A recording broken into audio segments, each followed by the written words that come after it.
Sarah sent a text message at 4 in the afternoon that said, "Dinner at 7, hard stop at 8:30. We are having soup."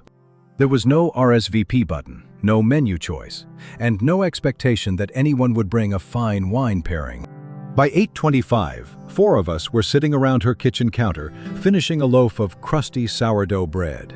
By 8:35, we were all in our cars, heading home without feeling exhausted. It was a Tuesday night, and nobody felt guilty, drained, or overwhelmed by the late hour. Most of us have been conditioned to view hosting as a major performance. We feel we need a spotless apartment, 3 distinct courses, matching linen napkins, and an open-ended evening that stretches past midnight.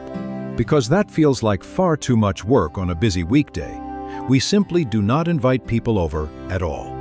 We save connection for special occasions, and as a direct result, our weeknights become quiet routines of scrolling and dishes.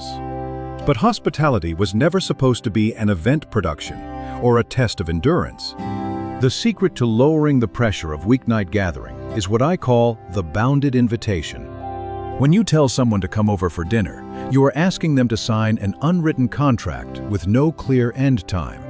They worry about staying too late, or they worry about getting home late when they have an early morning meeting ahead. But when Sarah specified 90 minutes with a firm stop at 8:30 p.m., she removed all social anxiety. A bounded invitation creates clear permission for everyone to relax from the moment they walk through the door. You know exactly when it starts, you know when it ends, and you know precisely what is expected of you. There is no social fatigue because the finish line is visible before anyone even sits down. It turns hospitality from a heavy commitment into a gentle breather in the middle of a demanding week. The second practical rule of low-pressure hosting is keeping the menu brutally simple. Serve one single dish, like a big warm pot of lentil soup, a simple pasta, or a wholesome pot of bean chili. You do not need appetizers, side salads, special drinks, or homemade desserts. If someone asks what they can bring, tell them to bring themselves, or perhaps a single loaf of bread. Marcus came straight from his office in his sweater, grabbed a wooden bowl, and sat on a kitchen stool. We did not set a formal dining room table with place cards or silver cutlery. People ate on the couch, stood near the stove, or leaned comfortably against the kitchen counter. Eliminating formal seating breaks down the stiffness of traditional dinner parties. When there are no assigned chairs, people move around naturally, and conversations start without friction. Food becomes the warm backdrop for friendship, rather than the focal point of performance and judgment. In modern culture, we are constantly encouraged to optimize every single area of our daily lives. We talk endlessly about efficiency, morning routines, focus blocks, and structured evening wind-down rituals. But friendship is not a productivity hack or a task to be optimized.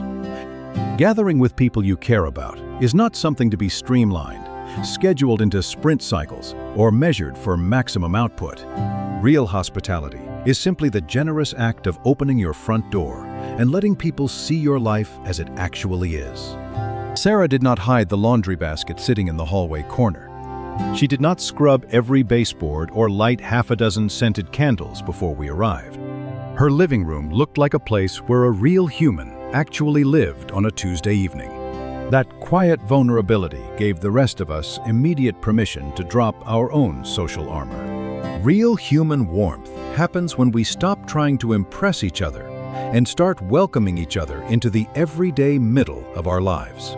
When 8:25 arrived, Sarah simply began putting the remaining soup into a glass container.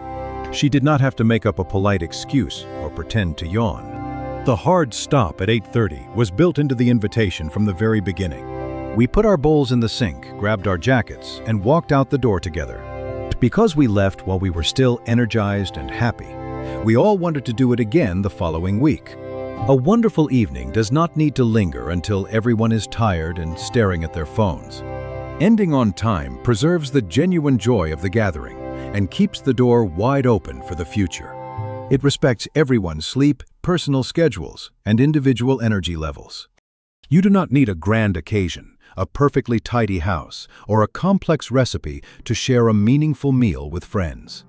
All you truly need is 90 minutes, one simple dish, and the willingness to invite someone over exactly as you are. Pick a weekday night this week. Pick one simple dish, set a firm end time, and text a friend. True hospitality is never about perfection. It is always about presence.